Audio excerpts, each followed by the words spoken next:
High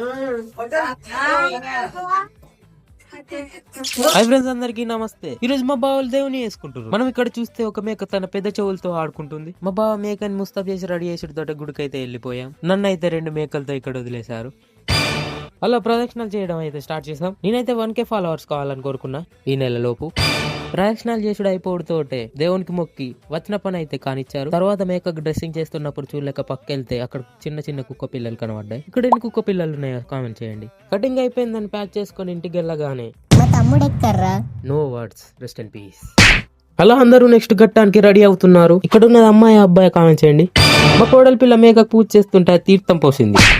మా అల్లులి కోడలు ఇద్దరు ఆడుకున్నాడు. అయిపోగానే ఫ్యామిలీ అంతా బంగారం కొనడానికి బయలుదేరింది. ఇక్కడ బంగారం చాలా ఎక్స్పెన్సివ్ గా ఉంది. నాకు ఇక్కడ తెలిసిన విషయం ఏంటంటే ఈ బంగారం డైమండ్ కంటే వాల్యూ అయిందని. అలా కావాల్సిన బంగారం అంతా కొనుక్కొని ఆటోలు వేసుకొని ఎంతో కంఫర్ట్ గా కూర్చొని వెళ్ళిపోయా. ఇంటికి రాగానే తెచ్చిన బంగారం అంతా కలిపి దేవుని దగ్గర పెట్టి మొక్కున్నారు. అలా అందరం కలిసి లంచ్ చేద్దామని కూర్చున్నాం. కూర్చోగానే అన్నం వేసి వేడి వేడి సాంబార్ వడ్డించారు. సాంబార్ మటన్ ఏమైంది?